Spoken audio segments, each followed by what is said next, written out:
The theatre of absurd. ये एक theatre है, एक ड्रामा का ढंग है, एक नाटक की विधा है जो कि बहुत ही आधुनिक है। यानी कि जो प्राचीन नाटक के ढंग थे उनमें नॉनसेंस प्लेज या एब्सर्ड प्लेज की परंपरा नहीं थी। यद्यपि उनके बीज कुछ पाए जाते हैं, उनके जो शुरुआती संकेत हैं वे प्राचीन साहित्य में मिलते हैं, लेकिन एक एब्सर्ड प्ले का जो एक कॉन्सेप्ट होता है वैसा प्राचीन साहित्य में नहीं मिलता है। ग्रीक पुराण शास्त्र में सिसिफस की एक कहानी है, the myth of Sisyphus. Sisyphus को देवताओं ने शाप दे दिया था, तो वह एक पत्थर या राख, एक चट्टान को ढकेलता हुआ पहाड़ की चोटी तक ले जाता है। सिसिफस एक चट्टान को ढकेलता हुआ पहाड़ की चोटी तक ले जाता है। जब वह लक्ष्य तक पहुंचने वाला होता है तभी वो चट्टान उसके हाथ से छूट जाती है, चट्टान उसके हाथ से छूट जाती है और वो नीचे फिर लुढ़क कर आ जाती है। सिसिफस फिर से उसे चोटी तक ले जाता है, फिर वो चट्टान लुढ़क कर जमीन पर आ जाती है। ऐसे वह एक निरर्थक काम करता रहता है। तो जो एक जीवन की निरुद्देश्यता है, एक पर्पजलेसनेस है, यह एब्सर्डिटी का सृजन करती है। पुराने समय से दार्शनिक ये सोचते रहे हैं कि इस जीवन का मतलब क्या है। लोग पैदा होते हैं, बड़े होते हैं और वो मर जाते हैं। जन्म के पूर्व, मृत्यु के पश्चात क्या कहानी होती है उसका कोई सुस्पष्ट या एक सार्थक साक्ष्य नहीं मिलता है। बहुत सारी कहानियाँ होती हैं धार्मिक, लेकिन वे सब एक दूसरे से अलग होती हैं और वे बिल्कुल साक्ष्य सही नहीं देती हैं। तो इससे जो इंटेलेक्चुअल्स थे, जो प्रबुद्ध लोग थे, और एक फ्रेंच में शब्द आता है अवागार्द, तो जो अवागार्द लोग थे, जो प्रबुद्ध लोग थे, उनको लगता था कि इस जीवन का ये जो एक जिंदगी है इसका कोई मतलब नहीं है। तो एक एग्जिस्टेंशियलिज्म होता है जो सार्त्र का है, वे भी कुछ इसी सोच के थे। अल्बर्ट कामू, इनको नोबेल मिला है, तो द मिथ ऑफ सिसिफस में वे इसे स्पष्ट करते हैं कि इस जीवन का मतलब क्या होता है। काफ़ी कुछ डिप्रेसिंग सी एक थियोरी है और इसी थियोरी से रिलेटेड संबंधित द थिएटर ऑफ एब्सर्ड है। द थिएटर ऑफ एब्सर्ड का जो सबसे प्रसिद्ध कृति है वो सैमुअल बेकट का लिखा हुआ प्ले, नाटक वेटिंग फॉर गोडो है। इसको उन्होंने फ्रांसीसी भाषा में लिखा था, फ्रेंच भाषा में लिखा था। सैमुअल बेकेट आयरिश थे और एक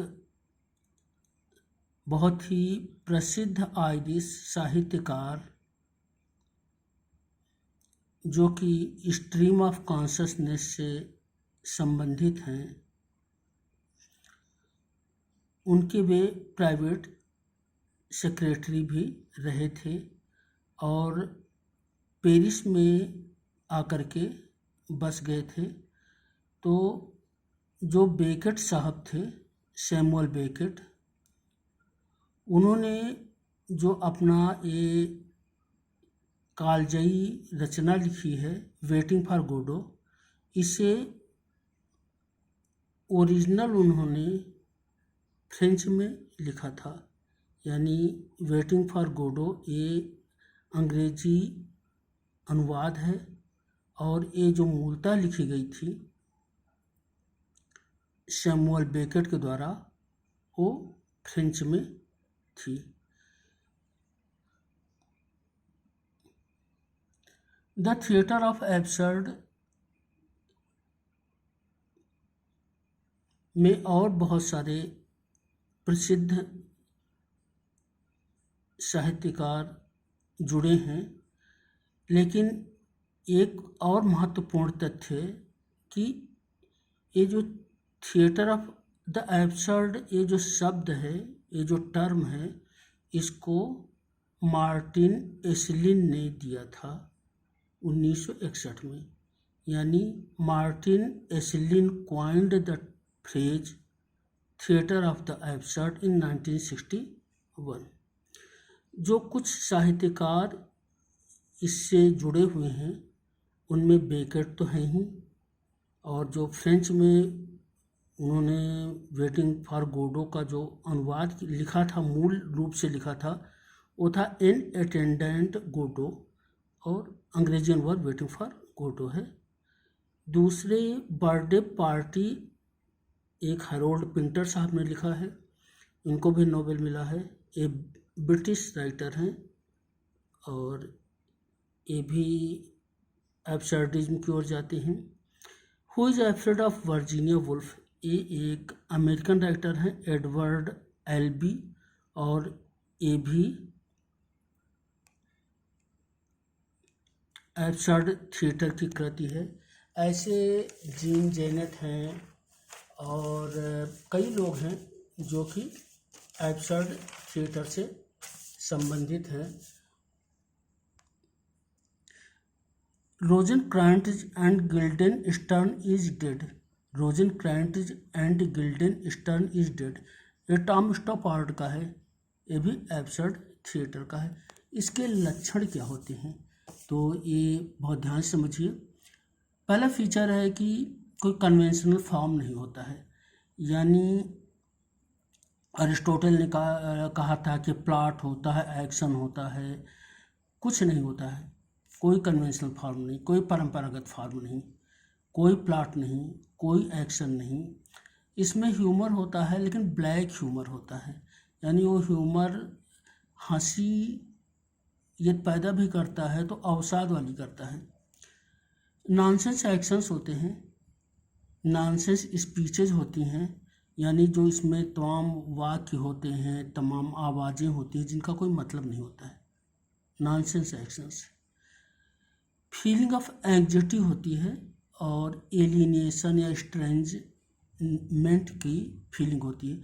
एलियनेशन यानी कि एक विलगाव, एक अजनबीपन कि इस दुनिया में क्यों है, यहाँ क्या मतलब है, ये सब एक जो एलियनेशन होता है जिससे कोई जुड़ाव नहीं होता है, वो वाली फीलिंग होती है।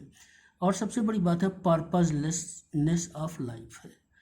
तो जो वेटिंग फॉर गोडो है ये बहुत ही उत्कृष्ट उदाहरण है, और आप या हम बोलेंगे कि एक पायनियर कृति है, एक मार्गदर्शक कृति है, शुरुआती कृति है एब्सर्डिस्ट थिएटर की। तो इसमें कौन कौन से पात्र हैं, ड्रामेटिस पर्सोनी जो वेटिंग फॉर गोडो के कौन कौन से हैं, तो इसके पहले एक चीज़ आप देख रहे हैं कि इसे ट्रेजी कॉमेडी कहा था बेकेट साहब ने, सैमुअल बेकेट ने इसका कहा था कि ये ट्रेजी कॉमेडी है। और इसके जो पात्र हैं, स्ट्रेगोन है, गोगो, व्लादिमीर है, डीडी, ये दोनों ट्रैम्प हैं, यानी एक आवारा टाइप लोग हैं। स्ट्रेगोन, व्लादिमीर। तीसरा कैरेक्टर लकी है, चौथा पोजो है, पांचवा कैरेक्टर एक लड़का है, उसका कोई नाम नहीं दिया गया, अबॉय, और छठा इनविजिबल कैरेक्टर है गोडो, GODOT, जो कभी नहीं आता है, यानी गोडो जो स्टेज पर कभी भी नहीं आता है। तो ये जो है इसके मुख्य कैरेक्टर हैं, मुख्य चरित्र हैं, मुख्य किरदार हैं। और जिसमें जब आप 2 अंकों की जो ट्रेजी कॉमेडी है इसे आप पढ़ते हैं तो आपको नॉनसेंस लगता है, लेकिन नॉनसेंस नहीं है। अर्थ न होते हुए भी अर्थ होता है।